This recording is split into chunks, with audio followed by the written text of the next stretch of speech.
Donc, vous avez entendu dire qu'il se passe des trucs en Israël. Vrai? Vous savez, j'ai enseigné là-dessus quand ça a commencé un petit peu les bombardements. J'ai prêché, j'ai donné ma position pendant 2 messages, c'est en 2 volets, etc., etc. Vous avez parlé un petit peu de ça. Maintenant, vous avez entendu parler qu'il y a eu un éclipse. Oui. Hein, il y a plein de monde qui mélange bien les affaires encore. Faut pas mélanger les choses. Faut laisser Dieu dire ce qu'il dit. Dans Luc 21.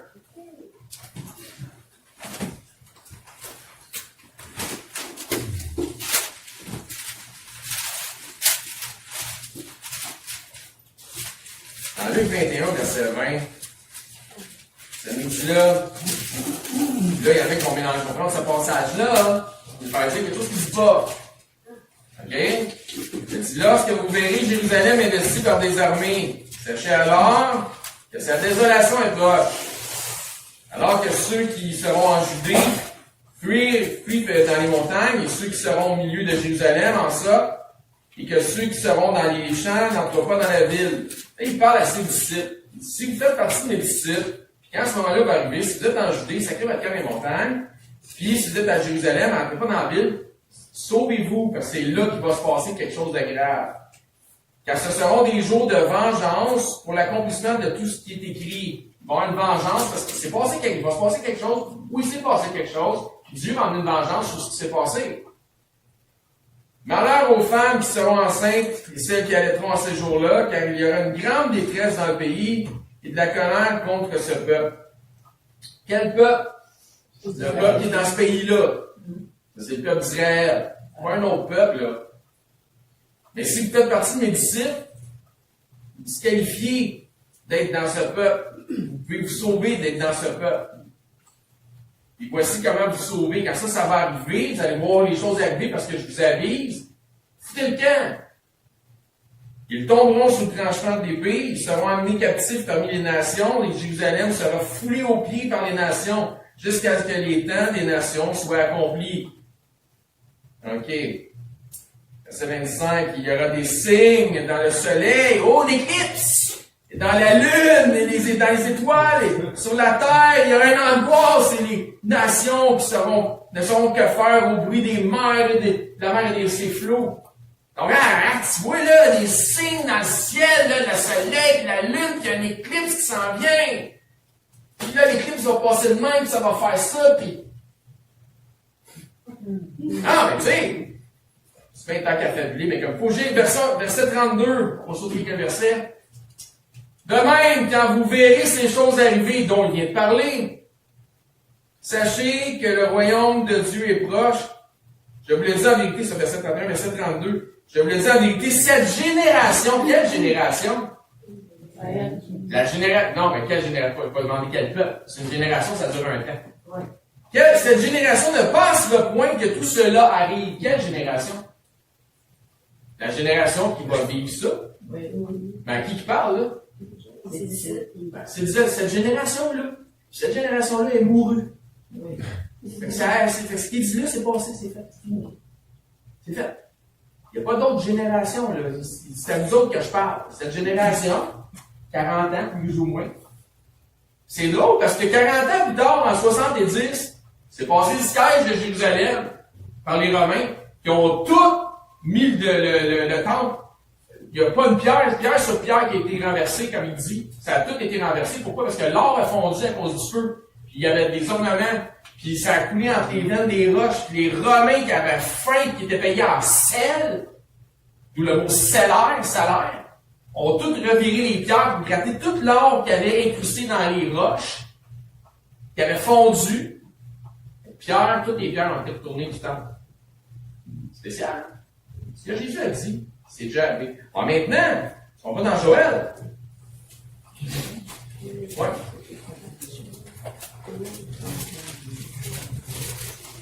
Joël.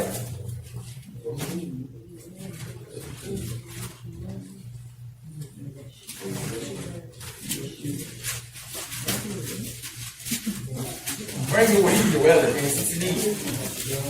C'est tout petit. Joël 2.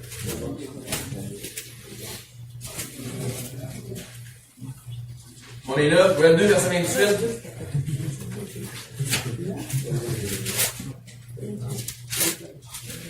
c'est une prophétie.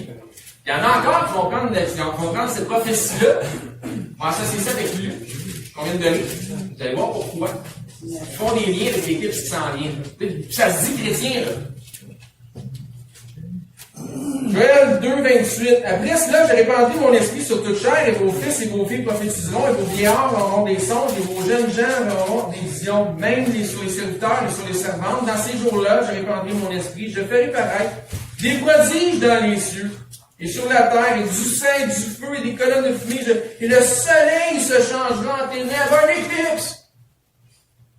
Et la lune en sang, avant l'arrivée du jour de l'Éternel, de ce jour grand et terrible.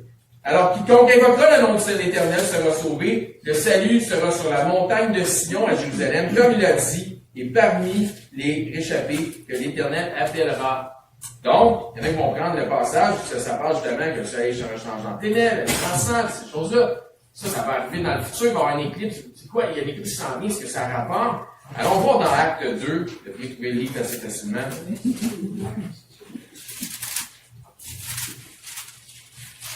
Donc, c'est une mise au point, hein.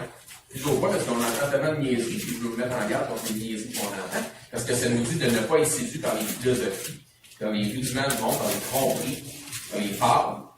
C'est important de ne pas être séduit par ces choses-là, parce qu'il y en a un qui essaie de séduire, puis c'est l'adversaire, c'est l'esprit du mensonge. Acte 2, 15. Pierre prêche. Une grande conversion, ces produits-là. Ces gens ne sont pas ivres, hein.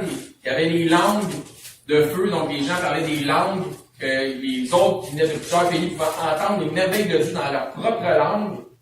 Chose qui se faisait seulement soit en hébreu ou même en grec, parce que t'avais des juifs hellénistes, mais en tout cas, surtout en hébreu.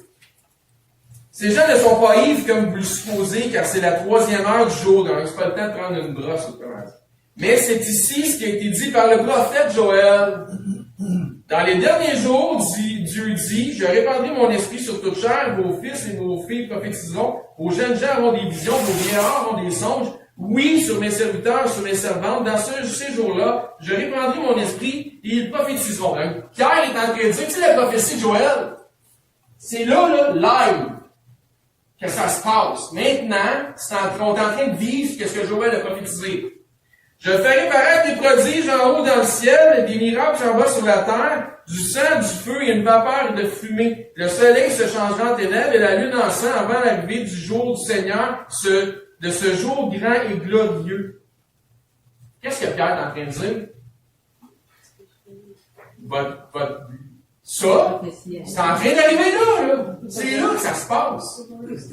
Ça se passe là. Non, il est en train de dire, on la vit. Là, la prophétie. Live. Ouais, mais on n'a pas vu de signe dans le ciel. C'est métaphorique. C'est ça qu'il est en train de leur dire. T'as-tu besoin d'un plus grand signe? C'est ça qu'il veut leur dire. Est-ce que tu as besoin de plus grandiose que ce qui est en train de se passer là? Alors, quiconque invoquera le nom du Seigneur sera sauvé. Donc, il n'y a pas de séduction à avoir avec un éclipse qui s'en vient. On va prophétiser quelque chose. Après l'éclipse, là, ça va être comme après le bug du l'an 2000, puis le calendrier Maya, c'est pas ça pas plus. On va bien vivre, on va continuer à vivre si le Seigneur le Dieu le veut. Ça devrait pas être trop inquiétant, mais il y en a qui s'énervent avec ça. Puis ils vont prendre des passages des Écritures, les sortir des contextes, faire c'est n'importe quoi à la Bible, pour justifier des lubies, pour avoir la cave, rendu au 15 du mois prochain. C'est bon? Excellent. Fait que, je vais juste faire une mise au point parce que c'est ça qui se passe présentement. Et ça me donne de nous chanter une chanson. Fait que, levons-nous debout parce que le titre, c'est 9 ou 5 KA.